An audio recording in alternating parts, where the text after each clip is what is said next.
नबी सल्लल्लाहु अलैहि वसल्लम ने 40 साल की उम्र में ऐलान नबूवत फरमाया था, अपने नबी होने का ऐलान। किस तरह से फरमाया था, थोड़ा मैं आपके सामने एक वो मंजर पेश करूंगा और फिर आप गौर करना।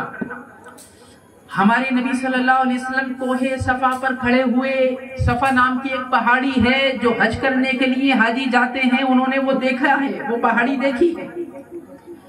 उस कोहे सफा पर अल्लाह के रसूल खड़े होते हैं और तमाम अरब के लोगों को जमा करते हैं और जमा करने के बाद में हमारे नबी सल्लल्लाहु अलैहि वसल्लम ने ऐलान फरमाया, ये लोगों जरा ये बताओ कि तुम में से किसी ने मुझे आज तक झूठ बोलते हुए देखा है? अजीजानी मोहतरम, जब प्यारे नबी ने ये सवाल लोगों से किया तो पूरे मजमे ने एक जबान होकर के जवाब दिया था, ए मोहम्मद, हमने आज तक आपकी 40 साल की जिंदगी में आपको कभी झूठ बोलते हुए नहीं देखा। अजीजानी मोहतरम, अब सुनो, मेरे आका ने इरशाद फरमाया, ए लोगों, अगर मैं कहूं कि इस पहाड़ के पीछे एक लश्कर है और वो तुम पर हमला करने वाला है, तो क्या तुम मेरी इस बात को सच मानोगे? मक्का के लोगों ने, पूरे मजमे में जो लोग थे, सबने एक जबान होकर के कहा था, यकीनन हम आपकी इस बात को सच मानेंगे, क्योंकि ए मोहम्मद, आपको आज तक हमने झूठ बोलते हुए नहीं देखा। आप जो भी बोलते हो, जब भी बोलते हो, सच बोलते हो, सच के अलावा कुछ नहीं बोलते हो। अजीजानी मोहतरम, जब मेरे नबी ने उन लोगों से इस बात पर तस्दीक ले ली कि वो आपको सच्चा मानते हैं, वो मानते हैं कि मोहम्मद सल्लल्लाहु अलैहि वसल्लम कभी झूठ नहीं बोलते, फिर मेरे आका ने इरशाद फरमाया, ए लोगों सुनो, मैं अल्लाह का सच्चा रसूल हूँ।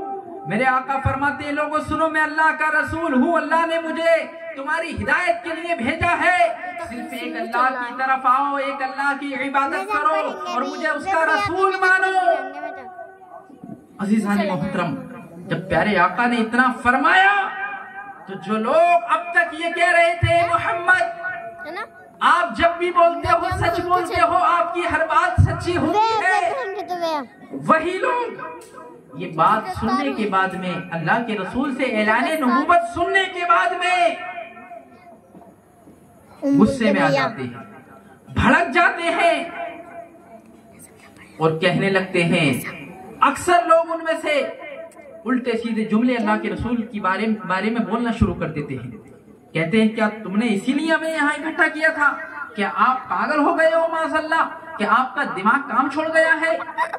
आप कैसे नबी हो सकते हो? आप कैसे रसूल हो सकते हो? नहीं हो सकते। अजीज़ानी मोहतरम, मैं जो आपको समझाना चाह रहा हूँ वो बारीकी से समझना है इस बात को। ये बहुत कीमती बात मैं आपको बताऊंगा। मेरे नबी को जो लोग सच्चा मान रहे थे, जब नबी ने ऐलाने नबूवत फरमाया, वही लोग अब झूठा कहने लगे। इसके पीछे कई वजह थी।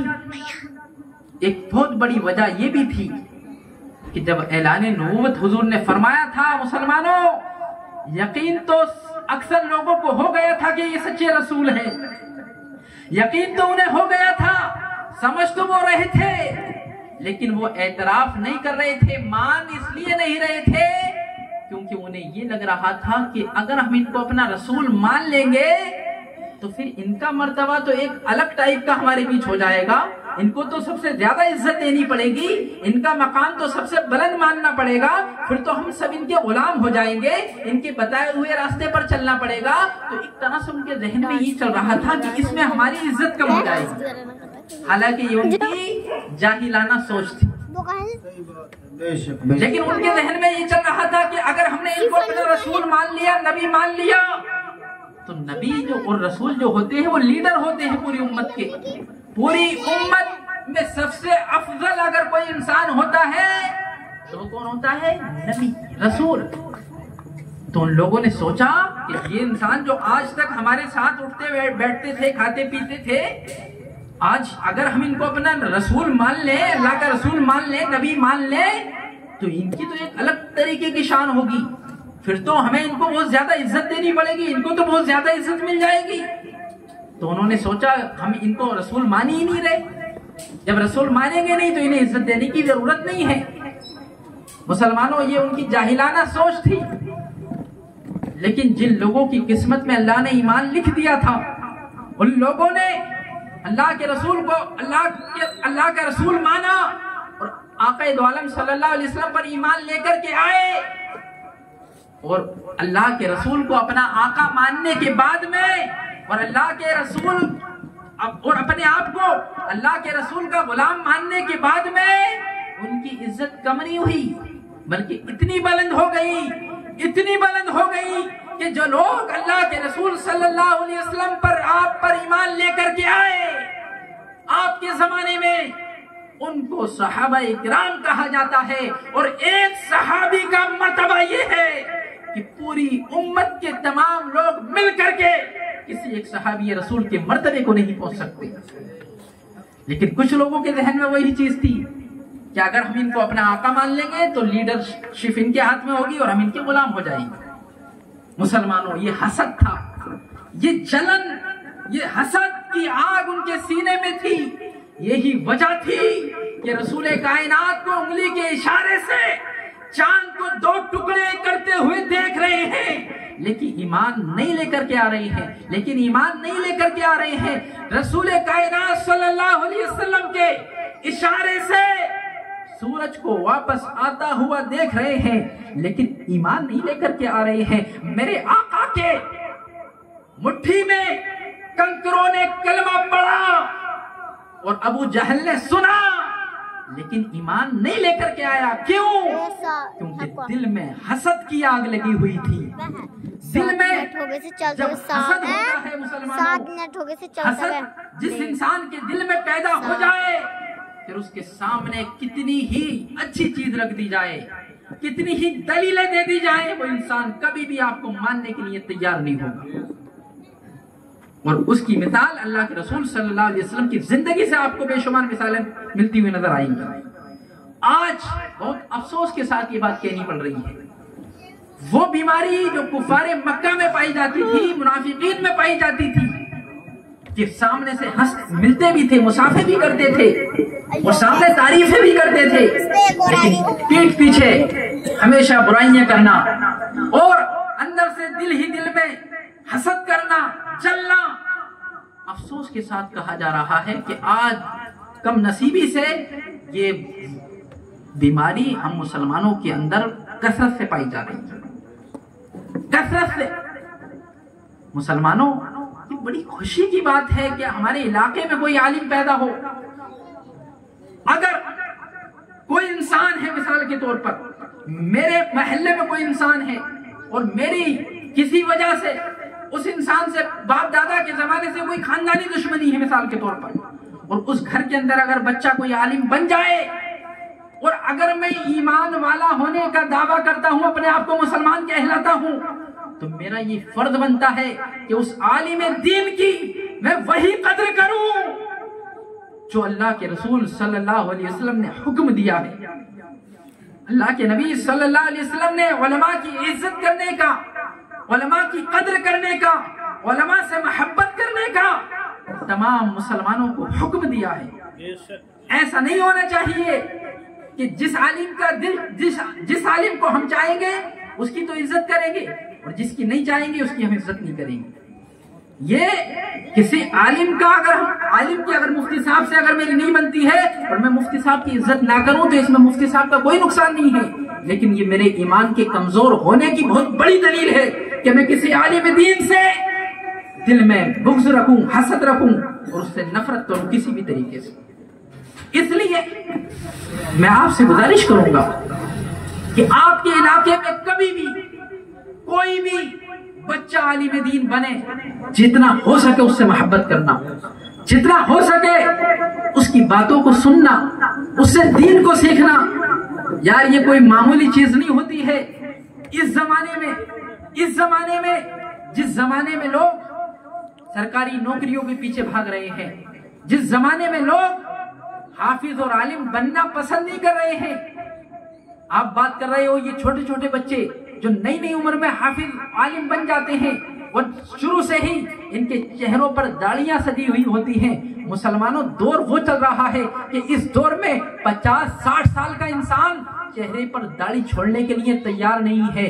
60-70 साल का इंसान चेहरे पर दाढ़ी छोड़ने के लिए तैयार नहीं है। लेकिन कुर्बान जाओ इन बच्चों की हिम्मत पर, अल्लाह ने इनको वो मकाम अता फरमाया और दीन की वो मोहब्बत अल्लाह ने इनके सीनों में नक्श फरमा दी कि बचपन से ही ये अपने चेहरों पर दाढ़ियां सजा लेते हैं। बचपन से ही ये इस तरफ दिमाग नहीं लगाते हैं कि बड़े होकर के हम क्या करेंगे, बड़े होकर के हम कहां से कमाएंगे, कैसे करोड़पति बनेंगे, कैसे लखपति बनेंगे, बल्कि ये चारों तरफ से, दुनिया की तरफ से बिल्कुल आंखें बंद करके 8-10 साल तक सिर्फ शरीयत का इल्म हासिल करते हैं मदरसों में रह करके। और इन्हें पता होता है कि आलिम दीन बनने के बाद में आलिम की डिग्री कोई सरकारी डिग्री नहीं होती है जिसकी बेस पर कोई अच्छी नौकरी मिल जाए। आलिम की डिग्री हुकूमत की नजर में कोई बड़ी डिग्री नहीं है। मुसलमानों, अगर कोई आलिम बन जाए तो आलिम होने की बेस पर उसे कोई अच्छी नौकरी या बड़ी नौकरी नहीं मिलती है। और ये बात उस आलिम दीन को भी पता होती है जो 8-10 साल मदरसे में दे रहा होता है, मगर वो फिर भी सब कुछ जानने के बावजूद और उसे पता है कि जब मैं अपने गांव में जाऊंगा, अपने घर में जाऊंगा, तो लोगों को पता भी नहीं होगा कि मैं क्या हूँ। लोग मुझे वो इज्जत भी नहीं देंगे, लोग मेरी कद्र भी नहीं करेंगे। ये भी पढ़ने से पहले पता होता है। लेकिन वो सिर्फ अल्लाह की रजा के लिए, अल्लाह के रसूल के शरीयत की हिफाजत के लिए वो अपने 8-10 साल मदरसे में देता है। और वो सोचता है कि भले ही लोग मुझे इज्जत ना दें, भले ही लोग मेरे हाथ ना छूमें, मुझे कोई ख्वाहिश नहीं है, मुझे कोई चाहत नहीं है कि मुझे बड़े बड़े नजराने दिए जाएं, लोग हाथ छूमें, बड़े बड़े प्रोग्रामों में मेरी तकरीर हो। वो जानता है कि मुझे जरूरी नहीं है कि मुझे इज्जत दी जाए, लेकिन वो सिर्फ और सिर्फ इसलिए इल्म दीन सीखता है, इसलिए 10 साल तक मदरसे में रह करके, दाल खा करके, सूखी रोटी खा करके, रातों को जाग करके दीन का इल्म सिर्फ इसलिए सीखता है कि उसके सीने में शरीयत का दर्द होता है। और वो ये सोचता है अगर दौलत की मोहब्बत में, दुनिया की मोहब्बत में मैं भी मदरसे में रह करके आलिम दीन नहीं बना तो मेरे इलाके में कोई आलिम दीन नहीं है, मेरे गांव में, खानदान में कोई आलिम दीन नहीं है। शरीयत का इल्म लोगों को कौन सिखाएगा? अल्लाह के रसूल की हदीस का दर्स लोगों को कौन देगा? कुरान मुकद्दस की आयतें पढ़ करके उनका तर्जमा, उनकी तफसीर लोगों को कौन सिखाएगा? अल्लाह के अहकाम, अल्लाह ने जो प्यारा कुरान नाज़िल फरमाया है, आज हम लोग उसकी तिलावत तो कर लेते हैं, लेकिन उसका तर्जमा कौन करेगा, उसकी तफसीर कौन करेगा? अल्लाह ने जो अहकाम हम तक पहुंचाए हैं, जो नाज़िल फरमाए हैं, उनको लोगों तक कौन पहुंचाएगा? सिर्फ अल्लाह के अहकाम हम तक पहुंचाने के लिए वो बच्चा 10 साल तक मदरसे में रह, रूखी सूखी रोटी खा करके तालीम हासिल करता है, लेकिन उसका नतीजे में हम उसको क्या देते हैं? हम क्या देते हैं? हमसे इतना भी नहीं होता कि वो बच्चा पढ़ करके आए तो हम कम से कम खुश दिली के साथ में उसका इस्तेकबाल कर सके, उसकी उस महफिल में आकर के उसको मुबारकबाद पेश कर सके। उस बच्चे के इस्तेकबाल में जो महफिल सजाई जाए, 1-2 घंटे आकर के उस महफिल में हाजिर हो जाए। ये मैं इसलिए बयान नहीं कर रहा हूँ कि मौलाना कमरुज़्ज़मान साहिब किबला से हमारे ताल्लुकात हैं या हम मदरसे से आए हैं तो मैं कोई बहुत ज्यादा मतलब बड़ा चढ़ा करके तारीफ नहीं। मैं कुरान और हदीस की रोशनी में आपके सामने सच्चाई बयान कर रहा हूँ। मुसलमानों, ये हमारी बहुत बड़ी कमजोरी है, ये हमारे ईमान की बहुत बड़ी कमजोरी है कि हमारा बच्चा अगर आलिम नहीं हाफिज बन जाए, कायदा पढ़ना सीख जाए, तो हम उसके इस्तेकबाल में इतनी बड़ी महफिल सजा देते हैं। बिस्मिल्लाह खानी में कहीं कहीं मैंने देखा है कि पूरे गांव की दावत होती है, बड़ी बड़ी महफिलें सज जाती हैं, लेकिन अगर किसी और का बच्चा है, हमारा बच्चा नहीं है, वो आलिम और फादिल बन जाए, यार शरीयत का जो आलिम बन जाए, कुरान का आलिम बन जाए, उस महफिल में हम आकर के बैठना भी गवारा नहीं करते। ये हमारे ईमान की कमजोरी है और इसमें हमें गौर करने की जरूरत है। मुसलमानों, उलमा की जो लोग कदर नहीं करते हैं और जो आलिमों से चिढ़ते हैं, अल्लाह रब्बुल इज्जत उनको दुनिया में ये सजा देता है कि उनकी आने वाली 10 नस्लों तक कोई आलिम दीन पैदा नहीं होता है। इसलिए आलिम आलिम होता है, चाहे वो दुश्मन का बच्चा हो या हमारा अपना बच्चा हो, वो शरीयत का आलिम है। हम उसकी कद्र इसलिए नहीं करते कि वो हमारा अपना बच्चा है, बल्कि आलिम दीन की कद्र इसलिए की जाती है।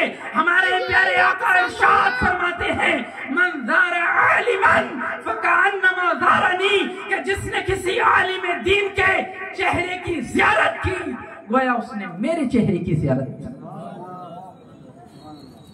आगे आकर ने इरशाद फरमाया, मन साफहा आलिमन फकअन्नमा साफहनी, जो कि किसी आलिम दीन से मुसाफा किया, गोया उसने मुझसे मुसाफा किया। मन जालसा आलिमन फकअन्नमा जालसनी, आका इरशाद फरमाते हैं, जो किसी आलिम दीन के साथ बैठा, गोया वो मेरे साथ बैठा। इसलिए उलमा की कद्र इस वजह से करनी चाहिए कि हमारे रब ने हमको हुक्म दिया है, इन्नमा यख्शल्लाह मिन इबादिहिल उलमा। अल्लाह ने ऐलान फरमा दिया कि मेरे बंदों में अगर मुझसे कोई डरता है तो वो इल्म वाले डरते। लेकिन अफसोस की बात यह है कि आज हमने उलमा से किनारा कशी इख्तियार कर ली है। देखिए, अल्लाह ने हमको इंसान बनाया है, और इंसान अब अल्लामा हो, मौलाना हो, मुफ्ती हो, कोई हो, अगर इंसान है, जाहिर सी बात है, तो उसके अंदर कोई ना कोई कमी भी हो सकती है, कभी ना कभी उससे कोई गलती भी हो सकती है। लेकिन मुसलमानों, गलती का मतलब या किसी कमी का मतलब ये नहीं होता कि हम उससे नफरत करें या हम उसके उस ओहदे को भूल जाएं। डॉक्टर डॉक्टर होता है, इंजीनियर इंजीनियर होता है, किसी एक गलती की वजह से या किसी एक मिस्टेक की वजह से उसकी वो काबिलियत खत्म नहीं हो जाती है जो उसके अंदर पाई जाती है, जो उसने कोर्स किया है। लेकिन आज हम कोई एक बात लेकर के, एक छोटा लेकर के हम बस बिल्कुल अपने आप को उलमा से अलग कर देते हैं। हरगिज़ नहीं होना चाहिए। अल्लाह के नबी ने इरशाद फरमाया, मुसलमानों, मन तमस्सक बिसुन्नती इंदा फसादी उम्मती फलहु अज्रु मियत शहीद। मेरे आका इरशाद फरमाते हैं कि जो मेरी एक सुन्नत को जिंदा करेगा, एक सुन्नत को जिंदा करने का मतलब आप समझ रहे हैं? जो मेरी एक सुन्नत को जिंदा करेगा यानी उस पर अमल करेगा, कब? इंदा फसाद उम्मती, उस वक्त में जब मेरी उम्मत में फसाद होगा। फसाद होगा मतलब अल्लाह के नबी सल्लल्लाहु अलैहि वसल्लम जानते थे कि एक जमाना ऐसा आएगा, ऐसा जमाना आएगा कि जिस जमाने में लोग मेरी सुन्नतों पे अमल करने में शर्म महसूस करेंगे। मौलाना कमाल मुस्तफा, आप मेरी तरफ तवज्जो रखें तकरीर में, मुस्कुरा बाद में लेना।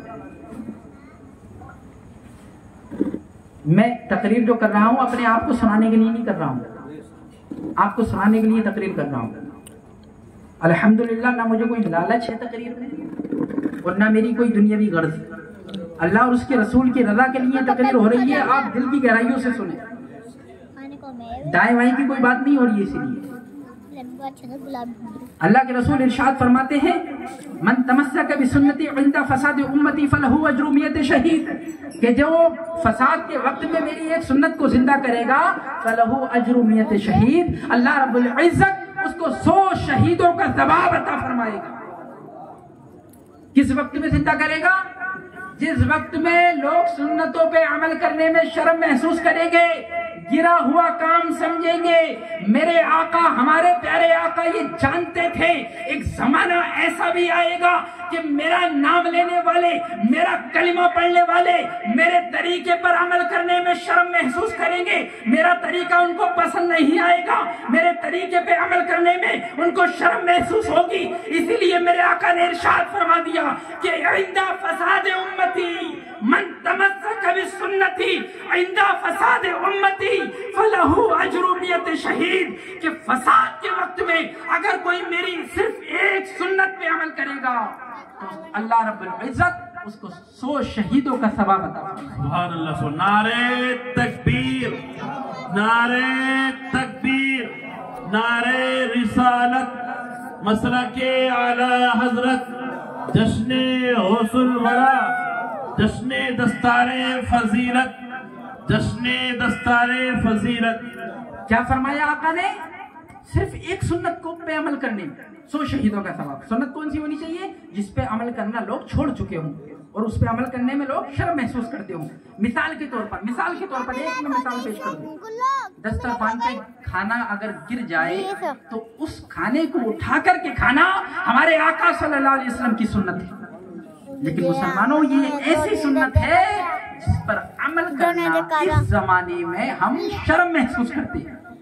अगर हमारे हाथ से लुकमा गिर जाए तो हमारी ये हिम्मत नहीं होती है उसे उठा कर के खा ले। हमें ये शर्म आती है कि हमें कोई गवार गांव का न समझ बैठे, हमें कोई गरीब न समझ ले।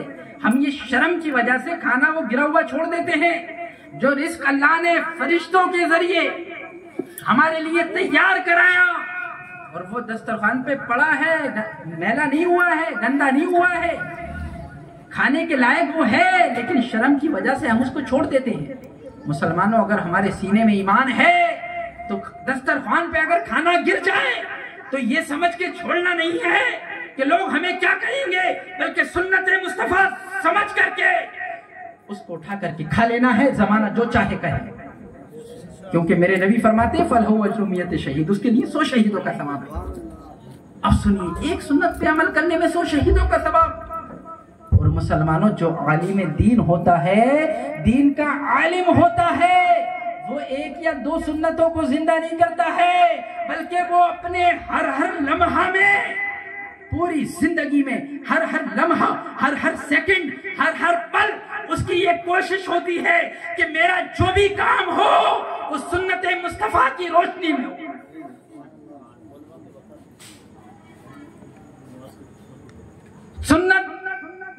सुन्नत की रोशनी में उलमा को आप देखेंगे कि वो जो भी काम करते हैं बेचारे हर हाल में कोशिश ये करते हैं कि सुन्नत के मुताबिक हो जाए। हालांकि लोगों में मजाक तक बनती है, लेकिन परवाह नहीं करते। तो जो एक सुन्नत को जिंदा करे उसको 100 शहीदों का सवाब, और जो रातों दिन सुन्नतें ही जिंदा करे उसके लिए कितना सवाब होगा इसका हम और आप अंदाजा नहीं लगा सकते। और जिसको अल्लाह रब्बुल इज्जत इतना सवाब अता फरमाएगा, अल्लाह की बारगाह में उसका क्या मकाम होगा, इसका हम और आप अंदाजा नहीं लगा सकते। इसलिए हमें उलमा से ज्यादा मोहब्बत करनी चाहिए, उनसे मोहब्बत करनी चाहिए, उनकी बातों को सुनना चाहिए, उनसे दीन को सीखना चाहिए। अजीज़ान गिरामी, तो चंद बातें मैं अर्ज करूंगा। एक सबसे पहली चीज, हमें जरूरत के मुताबिक इल्म दीन सीखना चाहिए हर इंसान को। दूसरी चीज, अपने आप को अंदर से हसद से पाक कर दो, बिल्कुल दिल से हसद बिल्कुल निकाल दो, किसी से कोई जलन चलन हमारे अंदर होनी नहीं चाहिए। तीसरी चीज, हमारे अंदर जर्रा बराबर भी रियाकारी नहीं होनी चाहिए। रियाकारी समझते हैं? दिखावा, मतलब जैसा हमारा जाहिर है वैसे हमारा बातिन भी होना चाहिए। ऐसा नहीं होना चाहिए कि हम मुलाकात कर रहे हैं मुफ्ती साहब से मुस्कुरा करके, माशाअल्लाह सुभान अल्लाह, खूब तारीफ की और मुस्कुराए, मुफ्ती साहब हटते ही बुराई शुरू कर दी।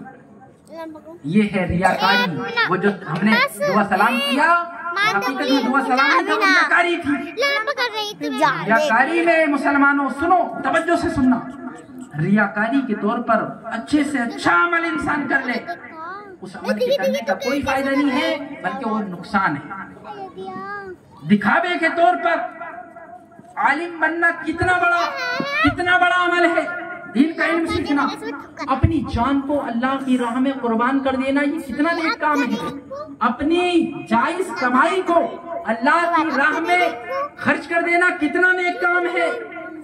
लेकिन अगर इतने नेक काम भी इंसान रियाकारी के तौर पर करे, पैसा गरीबों पे खर्च करे दिखावे के लिए, तकरीरें करे लोगों को खुश करने के लिए, अपनी इज्जत कराने के लिए,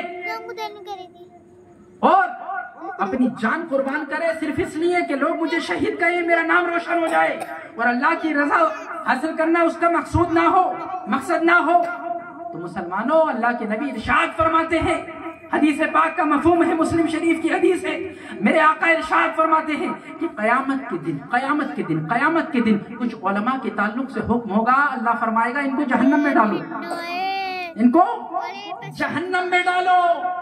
कौन उलमा होंगे? ये रियाकार उलमा होंगे, जो तकरीरें करते थे दिखावे के लिए, शोहरत हासिल करने के लिए, पैसा हासिल करने के लिए, उनकी नियत ये होती थी।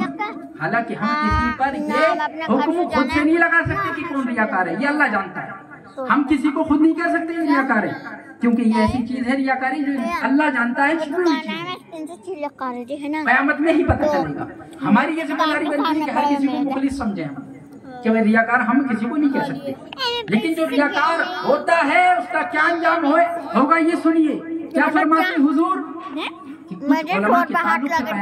होगा अल्लाह फरमाएगा ये फरिश्तों इनको जहन्नम में डालो। बात करेंगे मालिक मौला दुनिया में हमने तो दीन सीखा, लोगों में खूब तकरीरें की, हमने तो दीन की तबलीग की, मालिक मौला आज हमें जहन्नम में डालने का हुक्म क्यों हो रहा है? मेरा रब फरमाएगा सुनो, तुम दुनिया को धोखा दे सकते हो, मुझे धोखा नहीं दे सकते।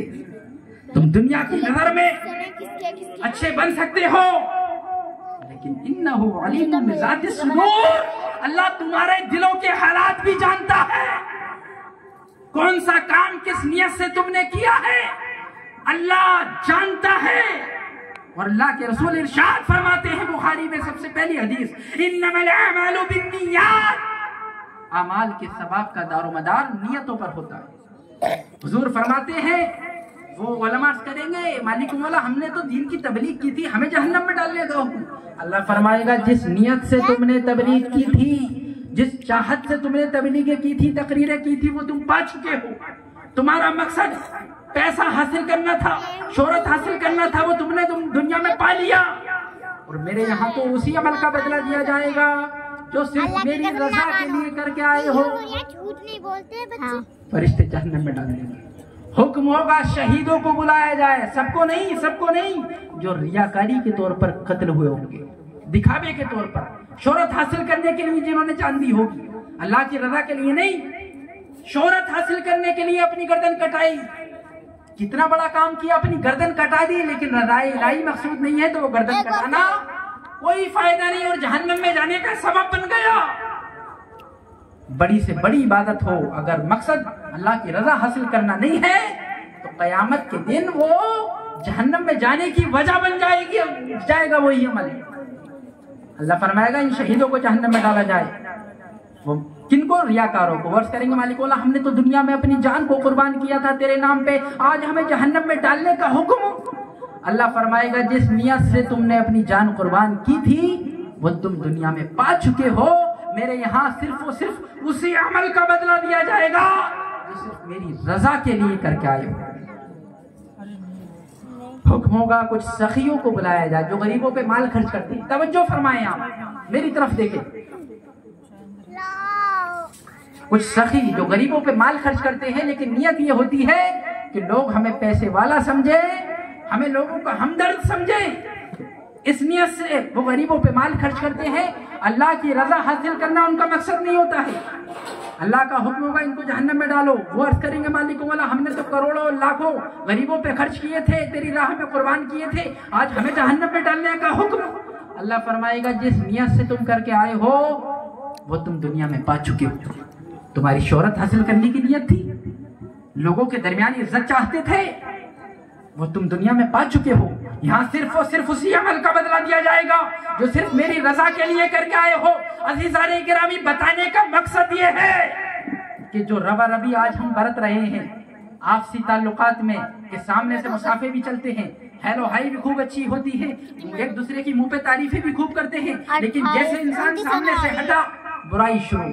तो आप क्या समझते हो कि आप दाढ़ी टोपी से लोगों को या सलाम और दुआ के जरिए आप लोगों को बेवकूफ बना दोगे या उनकी नजर में दीनदार साबित हो जाओगे और इसी में आपका हिसाब किताब हो जाएगा और इसी हिसाब से आपको नेकियां मिल जाएंगी? नहीं।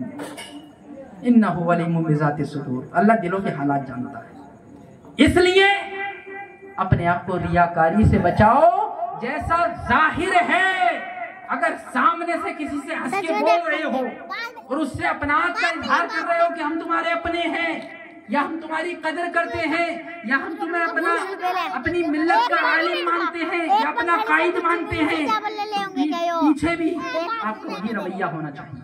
बड़ी बुरी है मुनाफिकत, रियाकारी ऐसी बुराइयां हैं जो इंसान की तमाम नेकियों को बर्बाद कर सकती है। सबर कर ले एक मिनट का।